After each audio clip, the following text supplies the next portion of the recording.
Growing for Market podcast. Some people want to set up in people's neighborhoods, not even talking to them, not even engaging, don't even know who your core people is. So I engage. That's why I said I passed out flyers. I want to know, I might send out a survey. What are you looking for in this garden? We got to reach the people. It ain't always about sometimes what you like. I tell people to grow what you eat, for sure. But if you're in a community setting, you want to ask the community what they want to see over here. Take their suggestions into consideration, right? You can't just ostracize them and do what you want to do and not asking them because they got to tap in. If you want them engaged and volunteer, that's the only way to do it. Everybody want to feel special. Everybody want to feel included. You cannot forget that. That's the most important thing, connection with the community, flat out. If you don't have that, you don't have nothing at all, to me, in my opinion. Hello, and welcome to the Growing for Market podcast, where we talk about growing, marketing, and the business of growing vegetables and flowers for local markets, like farmers markets, CSAs, farm stands, and local wholesaling. I'm April Parms Jones, your host and a writer for Growing for Market magazine. For 33 years, the magazine for flower and vegetable market farmers. If you're enjoying the podcast, just wait until you see the magazine. Go to growingformarket.com for more. Also, if you could give us a follow and a rating, it really helps other like-minded people to find the podcast. And now let's take a minute to hear from our sponsors. It's with their generous support that we can bring you the podcast for free. Heru Greenhouses has been pioneering greenhouse design since 1965, working alongside market gardeners and farmers across North America to deliver turnkey greenhouse solutions. Their mission is simple: supporting growers' success with innovative, high-performance structures engineered for strength, efficiency, and longevity. Designed to withstand high snow and wind loads, their greenhouses optimize brightness, boost yields, and offer a rapid ROI. With over 20,000 projects completed, they're more than just a manufacturer. They're a trusted partner in building sustainable, energy-efficient growing environments. Their NRCS-approved freestanding greenhouse, the Ovaltech, remains a top choice for year-round production. And in 2025, they're introducing a new low-tech high tunnel, starting at just $2 per square foot, perfect for growers seeking an affordable, durable solution. As a Growing for Market listener, you'll receive an exclusive 5% discount on all new structures. Heru Greenhouses, leading the way in turnkey solutions for local growers. Check them out at harnois.com. That's HARNOIS.com. Spring is here, and CSA season is in full swing. If you're ready to grow your CSA and reclaim your time, Farmhand is here to help. With built-in marketing and subscription tools that automate everything, from customer support and newsletters to weekly add-ons and billing, Farmhand helps you delegate the busy work so you can stay focused on the farm. On average, Farmhand saves CSA farmers over 10 hours a week. That's 10 extra hours to spend with your family, in the field, or just taking a well-earned breather. Set up a one-to-one demo with Ari, Farmhand's founder and a farmer himself. He'll show you exactly how to streamline your operations, grow your CSA, and stay competitive, all with tools designed for small farms. Make this your most profitable season yet. Get started at farmhand.partners/GFM. That's farmhand.partners/GFM. Whether it's tomatoes to market, flowers in the spring, or vegetables for your family, growing in a greenhouse protected from the weather provides the right environment for a harvest you can count on. Rimmel greenhouses are strong, durable, and easy to assemble, offering the quality that you need to grow productively year-round. Rimmel greenhouses are proudly built right here in America and shipped to anywhere in the U.S. With technical sales staff members located across the country, many with growing experience, the Rimmel Greenhouses team of experts will serve as your trusted partner every step of the way to ensure that you get exceptional value from your greenhouse investment. Visit rimmel.com to get a quote today. Hello, everyone. This is April Parms Jones with Growing for Market. And today we have a spectacular, fun, and exciting guest, Tyrean Lewis from Heru Urban Farm and gardening in the beautiful state of Missouri in St. Louis. I love St. Louis. It's such a beautiful city. And I am so thankful to have you on the podcast today. So, you are on the board of directors for the Farmers Union, which is amazing and fabulous and great. And you work as a consultant and a farmer, and you have a nonprofit, and you are published, and you've written many articles, and you've done a lot in the space of agriculture and farming. And I'm so grateful and thankful to have you on today. So, can you start us off and tell us about your journey into farming? Gratitude. Thank you for that introduction. So yeah, I'm a farmer from St. Louis, Missouri. I wasn't always a farmer. Like I said, when I grew up, when I first went to college, I actually was a teacher initially. Before I even get there, I am a fifth generational farmer. I didn't grow up on a farm, but my family down in Paris, Texas, they've been farming for decades and years. Matter of fact, I remember when I was a kid, you have seeds planted in you. So I remember as a kid, we used to go down to Paris, Texas, family reunions and things like that. And I used to see my family members were like, they had livestock, they had some food growing, but I didn't know to what significance. I just know I just like going down there and seeing farm animals. I remember I had my great grandma, Rosalie Brown. So when I was born, she was 82 years old. I was born in 82, and she was farming in, and she had stuff in our backyard. We had to make her stop doing stuff in her 90s. I was blessed to be around her till she died in 2002, when she was 102 years old. And man, she grew tomatoes, cabbage, all that stuff in our backyard. So I remember harvesting tomatoes, stuff like that when I was a kid. Also, what's cool about my family, as I got into farming, I found out in 1939, my great uncle, Minor Washington, and he had a son, Ernest Washington, but they started all black co-op in Paris, Texas, in Lamar County, and they purchased 24 acres and they grew tomatoes. And then from 1950 through 53, they was in state fairs.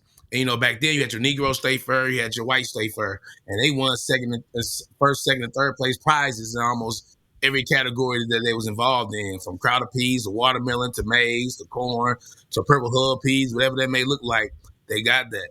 And what's full circle is I won Farm Family of the Year at the Missouri State Fair in 2022. So that's how that comes full circle. But to get back to the story, I had to highlight my ancestors first and pay homage to them. Yeah, I started at school in St. Louis, and I went to college to be a PE teacher. So I was a teacher at first. I did that for about 10 years, teaching and sub put together. Then after teaching, I got into corporate America. I got my master's in management. When I was GM with 4 or 5 guys, it's a car wash up here called Blue Iguana Car Wash. It's like a chain of car washes. I started with that. And then I went to 5 guys, and I was assistant GM at 5 guys as well. So as I got into farming, this is about 2017. I was vegan at the time. I'm not vegan anymore. I miss chicken too much. But I tried it out for a year. But I noticed something. I noticed that I couldn't really find nothing. And I thought it was normal until I started looking for some healthy stuff and some stuff to help me out when I was being vegan. So I noticed I got a lot of gas stations where I live, a lot of Family Dollars, a lot of Dollar Generals, and I noticed they got a lot of processed food. You might get lucky to find a banana or orange by the cash register, but that's about it. In St. Louis, over 350,000 people in the St. Louis metro area don't have sustainable, healthy produce within a half mile of their community. We talking about walking distance. Most of our food comes from over 1,200 miles away. We talking about Mexico, California, Florida, things of that nature. Less than 1% of the food grown in Missouri is used for human consumption.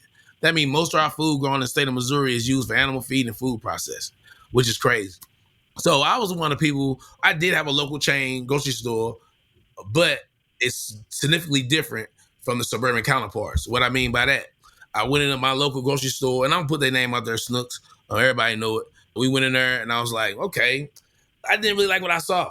So I went to Midtown, which is like down the street from SLU University, St. Louis University, and that was better, But I said, I'll turn to a field trip. Because I remember when I was a kid, my mom used to drive to Clayton. It's like a suburban area here in St. Louis, and we used to go to Snooks all the time when we had transportation to go there. And mind you, I grew up in the hood, so that's probably was like 20, 30 minutes away. So I went in there.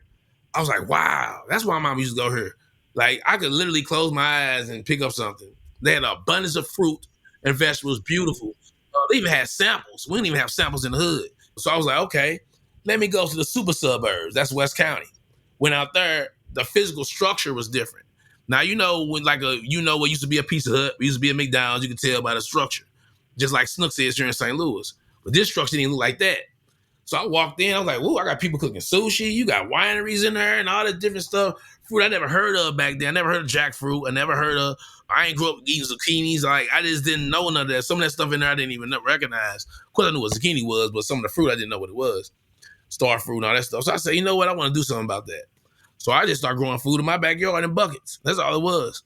Now I'm big on manifestation. So I was sitting on my porch and I noticed it was your typical inner city vacant lot, a lot of trash, couches, stuff like that. And I sat on my porch like, man, I wonder how that would look if I put some food over there. And I mean, I visualized this in a minute detail, like how the wind gonna feel to the hair on my arm, how it's gonna smell, how the neighbor's reaction is gonna be, all that stuff I thought about. And when you line yourself up with certain things, God provides certain things for you. You put your energy in something, it's gonna when you sow an idea, it's gonna, you're gonna harvest something. Now that could be negative, that could be positive, whatever that may be. So in this particular case, it was that. So I was like, okay, what am I gonna do? So stuff started lining up. We had a program here in St. Louis called LRA program, Land Revitalization Agency. They shut that down. That's a different conversation. But for $5 for 5 years, you can rent a vacant lot as long as you grow food. So I said, okay, you can do that. Let's do that. I'm like, all right. So $5, do you do $5 a year or $5 for the whole 5 years? 5 years, and you can grow as long as you're growing food. So you just pay $5 and that gets you for 5 years. Wow, that's good. I was like, okay, I like that program. Let's get it. So I did that. So I thought about it. Okay, now mind you, I've been in this neighborhood, St. Louis kind of territorial. So I've been here for 5 years prior to me wanting to do a community garden there. No one said nothing to me. I mean, nothing. No one said nothing to me. So I'm like, let me go out here. So I passed on some flyers. So it was cool, smooth. I had one little naysayer, what you doing over here? Blah, blah, blah. Then I liked that. One of the community members, he was fixing the car. He slid up on the car like, hey, man, let that man do what he got to do. He trying to do something over in this community. So I liked the self-check of the neighborhood. I'm like, okay. Because at first I was in a predicament, like, okay, attention. They all here. I'm by myself. Okay, how we going to do this? But somebody stepped up and said something that was smooth. So, I met Mr. Jenkins. Rest his soul right now. He passed. He's transitioned. But at the time, he was my first naysayer and first supporter. He looked at me up and down and said, you like no farmer to me? Stereotypically, I don't. He's like, let's see what type of farm you're going to be in July when it's hot. I'm like, dang, what I do to him? Like, okay. So the day I wanted everybody to come out, he the first person pulled up. Backed his truck up. He's like 70 years old. He died at 72. Backed his truck, had a shovel back there and everything. Like, I guess I got to help you out. And I was like, okay. Me and him actually created a bond. He was like a father to me. My father passed in 2015. So I really respect him, looked up to him. And he was the only person on the block that actually had a garden in his backyard anyway. So he was like the OG of the block. And he also, so I did that, speeded up a little bit. That was 10,000 square feet. The one thing about that plot I want to say, after the first couple of years, I started in 2017, I noticed a switch. Now, mind you, I was on a block in St. Louis where literally there's 3 streets. You probably can get 3 murders out of there in a year. Yeah, on that little thing. It was like that over there. 3 what? Out of a year? What do you mean? 3 murders a year out of that radius around the community garden that I got right now is like that. Oh, wow. Okay. Now, when you're looking for so for our listeners, when you're thinking about, so a lot of listeners are thinking about maybe getting into urban farming. They may not have land access. So when a person is looking for land to get in an urban environment, what tips would you give them to say, like 3 tips that you could give them on what to look for in an urban garden? Like I'll tell you my story. I am in Akron, Ohio, and I have a urban farm on the east side of Akron, right near Goodyear headquarters, Goodyear, the tire company. So I picked my lot because I didn't have a car and I still don't have a car. And so I needed to be able to walk to my lot. So I was like, I need to go to a place that I can walk to from my house. So it's about maybe 5-minute walk from my house. And I need something that is in a relatively okay neighborhood because I'm just going to be farming by myself or having some girlfriends over and helping me farm. And maybe hopefully, Lord willing, some shade, because sometimes it gets a little hot in Ohio. So what do you look for? Because you're the absolute expert on this. Right. What are your tips for how to find the perfect urban lot? Okay, I don't know about perfect because no location is going to be perfect. It's going to be something you got to do. Okay, so that's step one. No location is going to be perfect. You don't want to be, you want to overthink it, right? Because it's going to, no soil is perfect. You want to do something to it, or you might have to adjust. So I don't even boggle my brain down with that. But number one, you already said that. How can I obtain this location? How far of a distance it is from my home? That type of thing. So I would definitely look at, I guess, the convenience of the location. That's number one. Okay, the convenience. Yeah, that's always number one. Me, I don't really trip out. Of course, you want to be safe, but I don't really, look at that. I look at, instead of looking at that, I say, how can you engage with the community, right? Okay, engage. Because one thing about it, some people want to set up in people neighborhoods, not even talking to them, not even engaging, don't even know who your core people is. Like, people always ask me, have you ever got anything stolen from your hood community garden? No, I haven't. Why is that? I don't know. Maybe because they like me. I'm engaged with them. They're involved. So I don't worry about nothing like that. It's not even concerning me. So I engage. That's why I said I passed out flyers. I want to know. I might send out a survey. What are you looking for in this garden? We got to reach the people. It ain't always about sometimes what you like. I tell people to grow what you eat, for sure. But if you're in a community setting, you want to ask the community what they want to see over here. Take their suggestions in consideration, right? You can't just ostracize them and do what you want to do and not asking them, because they got to tap in. If you want them engaged and volunteer, that's the only way to do it. Everybody want to feel special. Everybody want to feel included. You cannot forget that. That's the most important thing, connection with the community, flat out. If you don't have that, you don't have nothing at all, to me, in my opinion. Then I think about water access, right?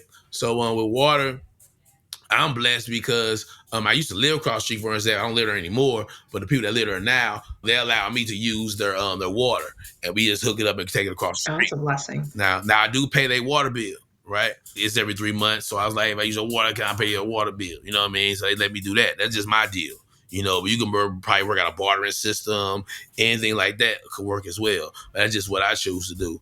And those are three things, really. Then the soil, after you get that, then you start to break it down the soil. You want to get into the anything. And like you said, my soil wasn't the best. We had clay soil over there, but it's black gold now. It took work. We had to clean it out. It's a vacant lot. So we had old bottles in there, rugs. We just put a lot of, over the time, keep putting cover crop in there. Well, before cover crop, I was doing horse manure and compost that we got.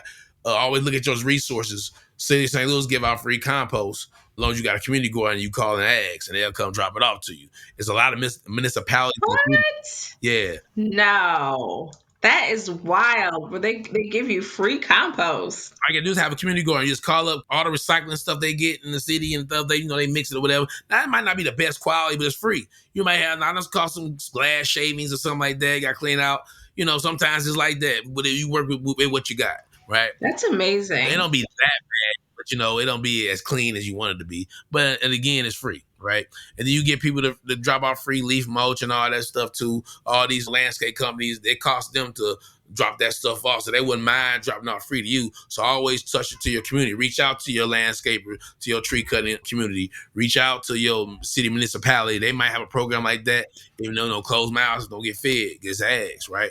Now, I like that process. And now let's take a minute to hear from our sponsors. It's with their generous support that we can bring you the podcast for free. Local Line is the most popular software platform for farmers and food hubs selling direct to consumer. With features like e-commerce, inventory management, subscriptions, and box builder, Local Line helps you grow sales, save time, and streamline your operations. In fact, last year, farms that used Local Line grew their sales by 23%. Ready to switch to a proven sales software that does it all? Local Line has no setup fees, no commissions, and will migrate your storefront for free, so you'll be up and running in no time.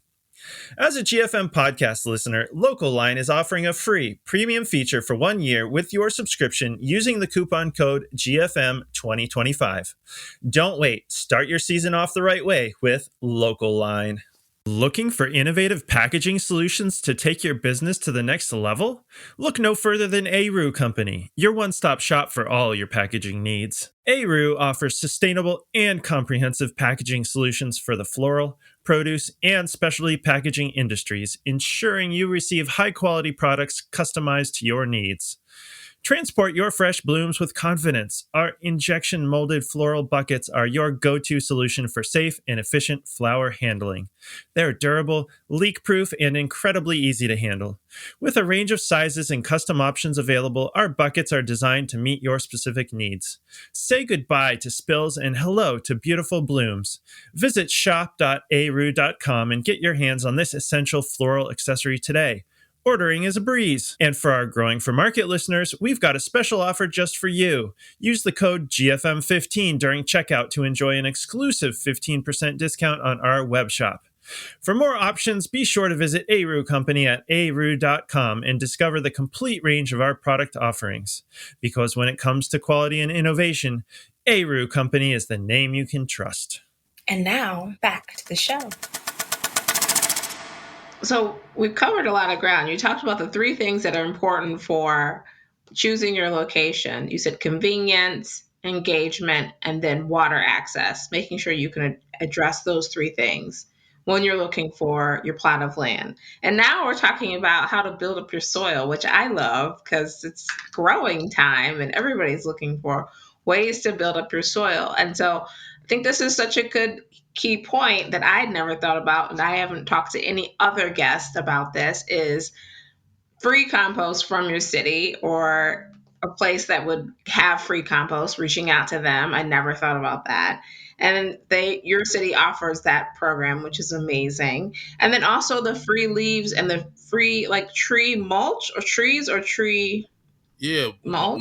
you get leaf free. We get them dumped off all the time. So I got a community garden that's 10,000 square feet, but I'm also growing on a 240 acre urban farm in the suburbs of St. Louis as well. And we only utilizing 13 acres of it right now. At that location, we get a lot of deliveries from leaf companies, wood chips, all that type of stuff is free. Yeah, we get it dropped off. Even horse manure. All you gotta do is reach out to these horse stables. I just took the kids horseback riding a couple of days ago, and I got a new hookup just going there. I'm like, what y'all do with y'all poop? It's basically, it was like, people come get it. We double up like, oh, so I can come up here with a trailer and get it. Like, yeah, let's come up here and get it. A lot of them will give it to you free. All you gotta do is just come up and get it. They don't care about moving that stuff. They got piles of it, of age. They ain't got to look at my age, and that's how we get horse manure. Yeah.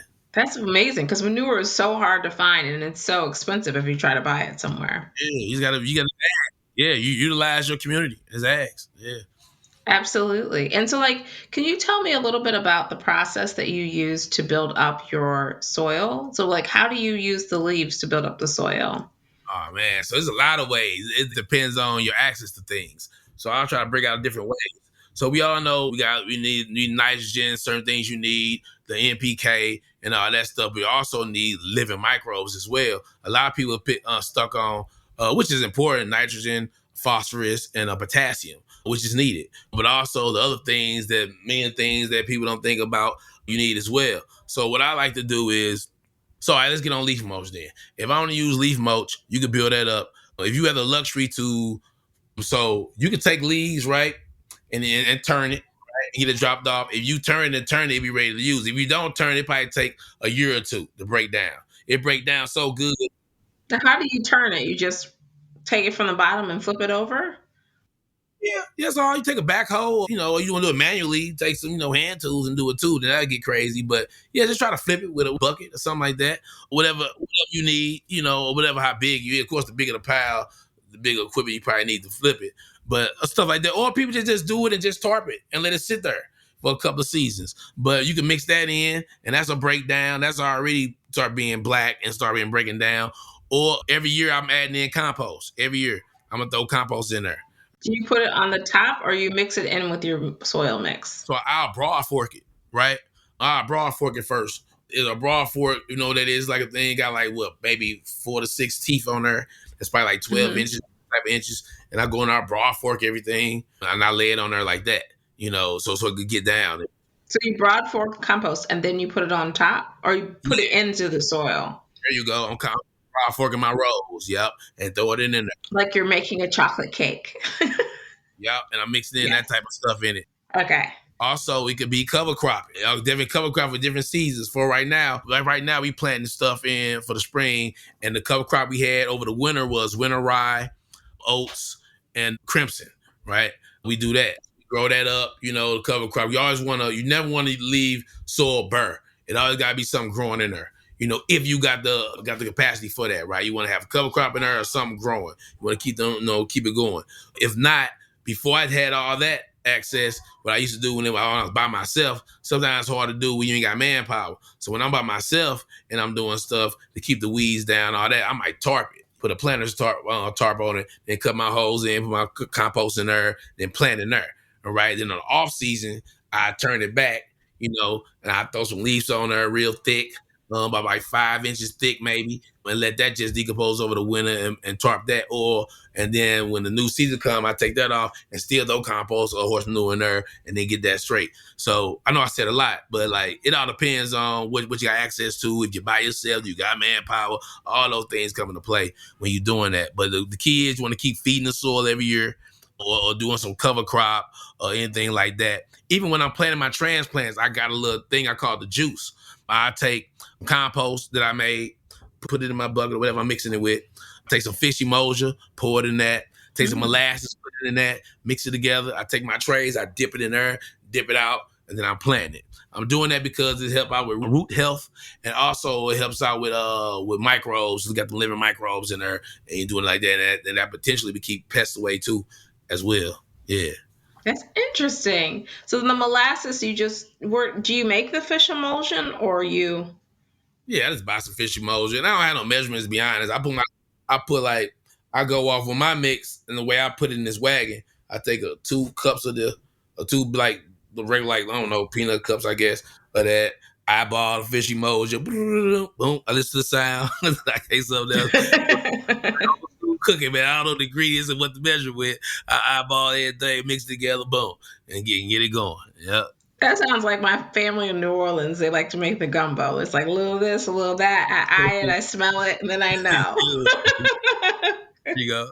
Yep. That's how you know you're doing it right, right? There you go. Exactly. So that's amazing. Okay, and so that you feel like helps with keeping your roots beautiful and stunning throughout the growing season, and then also keeps the pests away, so it reduces your pest pressure. Yeah, it helps out the soil too. Because the better the soil, the muckier the soil, the pests don't like that. Yeah, you know what I mean? So you want to keep that stuff going so they won't like it. Yeah. So and they ain't gonna eat them. That's right. Because the pests are very prevalent. I feel like they're becoming more prevalent every year. So we all have to use different strategies to make Mm-hmm. sure that we are reducing our pest pressure for sure. Yep. Mm-hmm. Now, how do you use the trees and then the mulch, the tree mulch? Yeah, so the wood chips and stuff, really, we usually just use that on our paths for real. Walking paths, stuff like that. Don't get me wrong, it's some people that might do raised beds and they put I don't do it like that, but I've seen people use like they wood or they wood chips and put that stuff on the bottom of they raised beds, and they put their leaves in there and make their little sandwich, little spaghetti, lasagna, little thing that people do, and put your compost on that and that style as well. We usually just use wood chips for walking paths and stuff like that. However, leaf mulch, I use a lot of ways. Like I said, I could mix it up. If it's aged real good, I could mix it up with the compost and with the soil. You could do that. Or I use it to layer the top of the soil to keep weed pressure down. So I do that as well. Ah, I see. So you're putting the mulch into the soil to kind of help in that way, kind of like give it opportunity to break down and create more nutrients for your plants. There And you then go. you're also doing it on top to prevent the Weed pressure for coming up. the weed Yep. pressure. Yep. Now, do you feel like when you put the mulch on top as well, you don't have to water as much? Yeah, because it'll hold moisture better. Well, yeah, but I still water. I got my little time when I water. But I do want to mention when I'm doing tomatoes, do that a little differently. So I grow tomatoes behind my cilantro, right?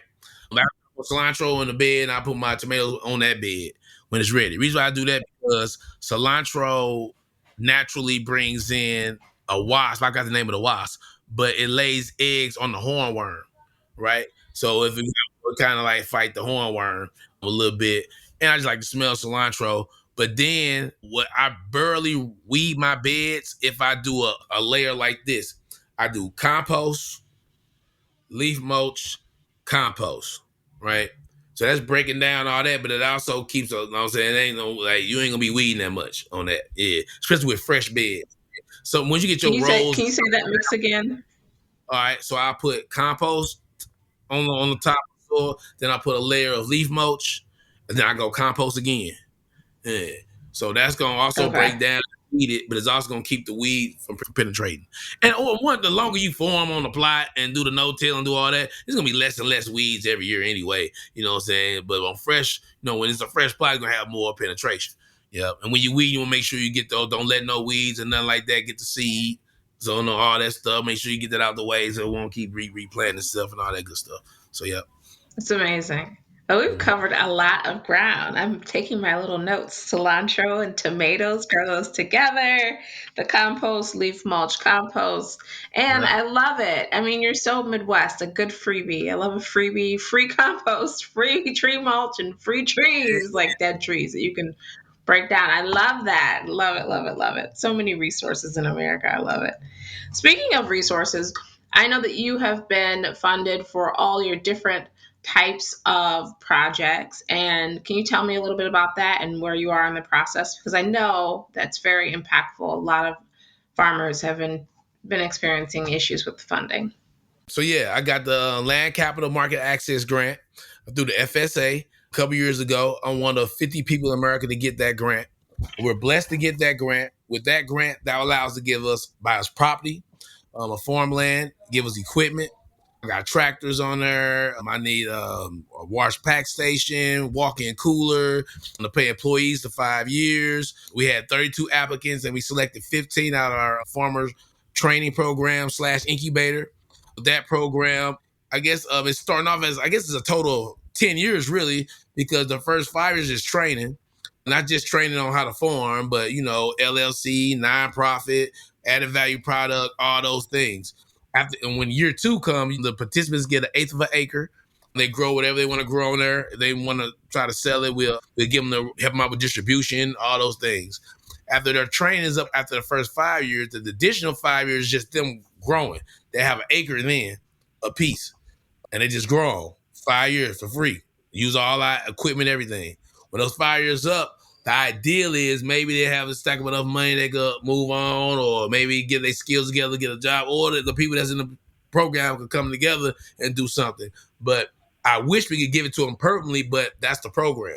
So when they graduate out after that 5 years, then that other class that was behind them in their training, they'll be going to their 5 year permanent stay or they 5 year residency, and then that'll go on. We keep rotating it like that. We also allow us in that grant to adopt 5 schools. Those 5 schools, we will have training programs for them, agriculture curriculum for them, where they can come out to the farm, they learn some skills, and we also go to the school and teach them things as well in that program. Okay. This grant seems like it's very impactful for the community because it teaches community members how to farm step by step. Because as we both know, it's such a long process to get that contextual knowledge for sure. So, how did you come up with the concept of creating this grant and the process of implementation for the community? What kind of things were you looking for to help your community? You know what? I just want to do something different with the program. I done heard about farming programs, training programs, and being involved in some, and basically what they do is teach you how to work, and that's it. And then you go by your way. Not saying there's nothing bad about it, but we have to have something else, right? Teach them some type of sustainability. Not just show them these tools and say, okay. Or sometimes those programs you just be a volunteer person helping them work really. So I was like, okay, how can I create something with substance, right? Not just teaching them how to farm, but okay, I got these skills. Then what? How do I do this bit? How do I create a entity like an LLC, a nonprofit? How do I get funding? How do I connect with distributors or chefs or whatever? What can I do with this knowledge, right? Yeah, so tell them about the industry. Okay, if you grow this is you get a profit off this. Do this, all those different things. I think that they should learn instead of just okay, these are the tools. Okay, now go right. So I thought I was also trying to be creative with that. Then I said, okay, how can I give somebody access to make some income or get their land? I wish I had 1,000 acres. I could just give everybody like land, right? But okay, how can I set them up for success? So with this training program and giving them that acre of 5 years, maybe they'll learn some stuff. Maybe they might figure out they don't want to do this, or maybe they do, or maybe they want to grow this thing. And by having them with the training, you get different looks of what farming is. For example, logistics, right? You don't have to always farm. It can be logistics. Like I got a person that come in when the food come off the thing. Their job is like where it go. That'd be a job of value added product. Or it might be livestock, right? Or it might be you want to work with sheep. You might want to do poultry. You might want to do all these different things. It don't have to always be straight up farming, or things of that nature. It don't have to be that at all. Yeah, and then also, like I said, this grant was a blessing because you got opportunity to capital, which is getting land access, getting access to different equipment that you need, refrigerated van to make deliveries, things of that nature. And then outreach to the students is always important with the schools because you start reach one, teach one, right?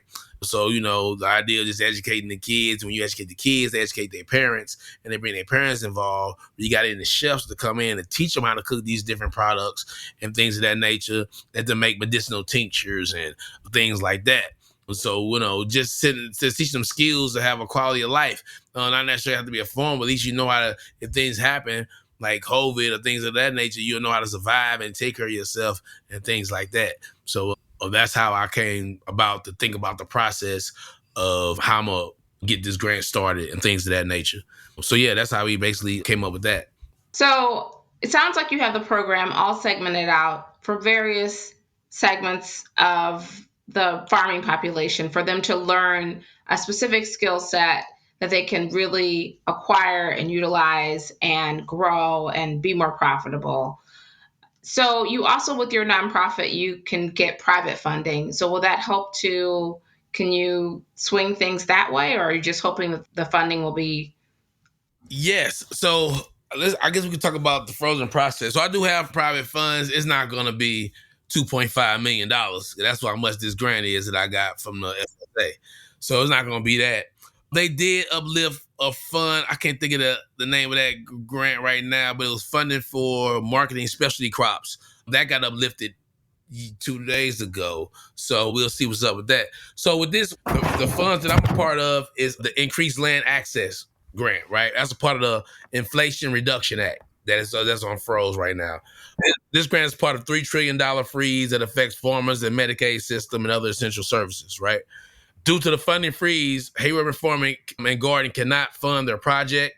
None of our projects to acquire property to train Black farmers on how to grow produce. We also suspended all grant activities indefinitely. So that means no outreach got cut. We do some outreach that's not funded by that, but all the ones that's funded through that is all stopped. That's our agriculture curriculum that we bring in minority chefs to teach the kids and their families how to grow food. The medicinal tinctures that we create through our herbalists and things like that. That's all stopped. I also haven't made payroll since December for my workers as well, because that grant was paying that as well. All those things have stopped. There is a process that we can go through. Like, we had to do a letter of inquiry, and we do have appeal rights for against adverse decisions. And I'm part of different groups and organizations that's also fighting on our behalf, like Land Defenders, Farm Commons, and the National Young Farmers Coalition are fighting for this. I also have a lawyer that's working on this pro bono. We'll be meeting with him in the next few business days as well. So our closing date for the property was March 20th. They did give us a 30-day extension. So, I'm glad the sellers gave us that extension. Hopefully we hear some positive news between now and then, that date. So, yeah, we still hopeful that everything will play out.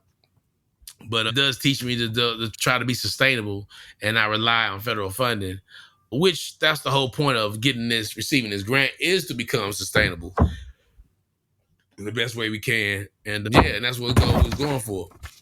And I'm right here in the door too. Like, everything was ready to go. Land was ready to get purchased. We had all the surveys done, appraisals done.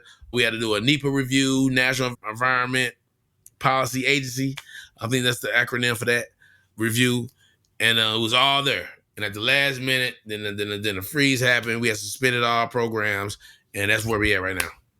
Yeah. And so during your talk, you talked about herbalism. Can you talk a little bit about how you incorporate herbalism in your business? So with herbalism and my outreach, basically when I do my agriculture curriculum, I like to involve other people, right? So I'm big on collaborations. So when I go to these schools with these kids, I want to make it engaging and fun, and also educational at the same time. So I go in there and I talk, do my spiel. They also come to the forum and do work, but when I go to the classrooms, I like bringing friends with me. So I like to bring a different minority chef every time, and we cook stuff. For example, we did jackfruit tamales. And we did collard greens. And when we do collard greens, when we did greens, we put the collards in there, the Japanese mustards, the bok choy, the broccolis, all that together with some smoked turkey necks and all that. We also are bringing the herbalists in because with them, we'll make different medicinal tinctures like calendula oil, comfrey oil. We might make some, I said calendula, comfrey, echinacea, the cornflower, make a tincture with that. We might make shea butters, bath salts, whatever it may be. It ain't just, we give them, make stuff with our herbs. We even make money oil. We did some little oil. We put some cinnamon, some basil, different type of herbs like that. Put in some oil. So, put it on there. And they rub it on your neck, stuff like that. All that with intentional, right? So I just like putting all that stuff, let them know that you can make other things with different stuff that we grow, as well. And you can also use it as a companion plant. We talk about that too. So you might use lavender for companion plant, stuff like that, or marigolds, all that good stuff. But you can also turn it to something too. So yeah. That's amazing. Yeah, I feel like herbalism is really growing in the marketplace because more and more people are interested in improving their health and smelling good, but not necessarily having to use a perfume or scenting their laundry without having to use a fabric softener or fabric scenter. So that's really good. I love that. And I feel like more and more people are going to be using herbs in their everyday life as well. So it's amazing that you're educating people about it, but also giving them access and opportunities. Can you give me a story about one of those herbal workshops that you had and like what success that it was so that people can kind of get a mindset of your herbal program as well? Teas. Oh, so I talk about teas and calendula oil. So we did teas with the little kids. What's cool is you playing with with their scents, right? And all those things. And so we'll bring in we was making teas. We'll bring in what the one like chamomile. So I grow a lot of chamomile. So I grow chamomile for teas, but I also grow it for a companion plant because it draws the aphids. Yeah, the aphids come off of there for the for with the watermelon. But anyway, we had different herbs like a lavender, rosemary, we had chamomile, all these different things that had them smell it, right? We did all that and we just made teas basically. We had asked what they like, what they want. We had our tea bags. We put all our teas and we let them know, make this tea. These herbs could be for you to relax, like for your anxiety, you tense, right? This one might make you to be cool, go to sleep. This might, you have a tummy ache. You might want to do this. So we kind of matched it up, right? And we just saw how their eyes just light up, like, oh, okay. Like, oh, I didn't know that looked like that in that form. Or and then we test their knowledge. Some people's like, oh, my mama used that lavender or that peppermint for a headache. She rub it on her. I'm like, oh, okay. So we're trying to, you can do that like that. You do it as aromatherapy. So that was cool to bring in a different sense with their nose and, not figure out what it is. Also with the calendula oil, we made the calendula oil in the class with the kids and let them know, that's good for your skin. It's good for you got psoriasis, eczema, things of that nature. That was cool as well with the kids, with the herbs. Also, I guess some money type of oil. That's when we use basils for that, cinnamon. I think it was, I want to say rosemary or lavender. But anyway, just the attention of that. And we made that as well. What else I could think of that we did? The herbs. Smudging, with the sage. We did that. Made smudge sticks with the kids as well. Yeah, but mainly it's things for medicinal wild like comfrey oil. We use the comfrey.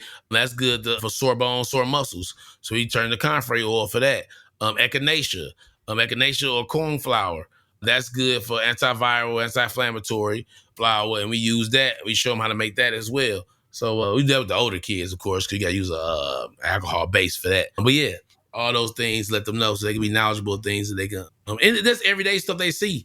Dandelions. You can take that, take the root, make some tea out of that. It's edible. Purple violets in the springtime. You can use that. your mixed salads, put that in there. There's all these different things that grow. Dead nettle, right? Dead nettle's edible. You can use that. Stinky nettle, we take that. So all these different things we like to show them what you can use, and that just take a walk and just like, hey, you can use that for this, and like actually go and make it with them so they can have that knowledge. Yep.